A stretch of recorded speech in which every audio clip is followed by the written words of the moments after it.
से पाकिस्तान को गैस उपलब्ध कराने के प्रोजेक्ट में पिछले दिनों एक बड़ी प्रगति हुई। पाकिस्तान की ओर से ईरान के साथ सीमा से लेकर बलूचिस्तान के ग्वादर शहर तक गैस पाइपलाइन बिछाने को मंजूरी दे दी गई।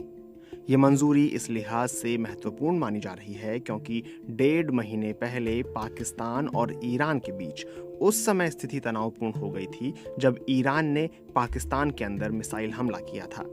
इस हमले के जवाब में पाकिस्तान ने भी ईरान के अंदर हमला किया था।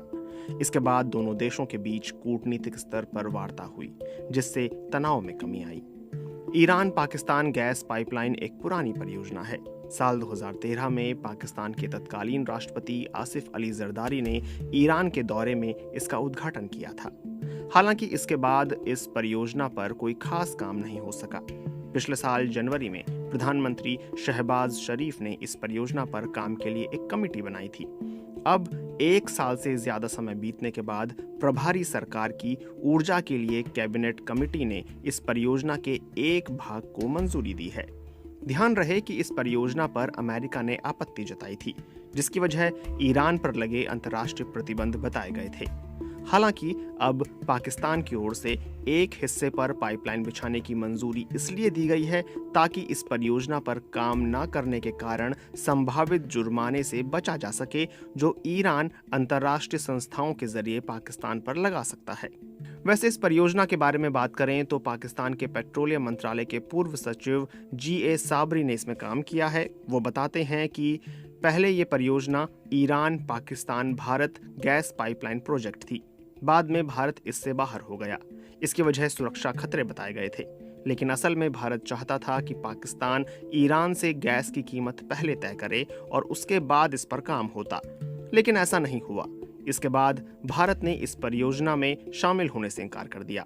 इस्लामाबाद में रहने वाले ऊर्जा क्षेत्र के वरिष्ठ पत्रकार खलिक कयानी बताते हैं कि इस परियोजना पर सबसे पहले 1990 के दशक में विचार विमर्श हुआ। साल 2000 में इस पर काम शुरू किया गया, फिर 2013 में इसका उद्घाटन किया गया। खलिक कयानी ने बताया कि भारत को ये एहसास हुआ कि उसकी गैस सप्लाई भी पाकिस्तान से होनी है, जो किसी समय भी उसे रोक सकता है। इसलिए वह इस परियोजना से निकल गया, जिसके बाद यह Iran Pakistan gas pipeline project रह गया। उन्होंने बताया कि 2013 में उद्घाटन के समय तक ईरान ने अपनी ओर से इस पाइपलाइन का अधिकतर हिस्सा बना दिया था। पाकिस्तानी सीमा से 70-80 किलोमीटर के हिस्से पर काम बाकी था। इस साल की शुरुआत में पाकिस्तान और ईरान के बीच तनाव बढ़ गया था। हालांकि बाद में कूटनीतिक स्तर पर इसे हल कर लिया गया और अब दोनों देशों के बीच गैस पाइपलाइन प्रोजेक्ट पर भी मंजूरी मिल गई। इस बारे में खलिक कयानी कहते हैं कि ये मंजूरी अचानक नहीं दी गई, बल्कि इस पर कई महीनों से काम हो रहा था। उन्होंने बताया कि चूंकि ईरान पर प्रतिबंधों के वजह से जो भी कंपनी इस परियोजना पर काम करेगी उस पर पाबंदी लग सकती है, इसलिए अब इस परियोजना पर काम inter state gas system private limited company करेगी। ये कंपनी पाकिस्तान के पेट्रोलियम मंत्रालय के तहत काम करती है। उन्होंने बताया कि ईरानी सीमा से ग्वादर तक जो गैस पाइपलाइन बिछाई जाएगी उस पर 15 करोड़ 80 लाख डॉलर यानी 44 अरब पाकिस्तानी रुपये की लागत आने का अनुमान है।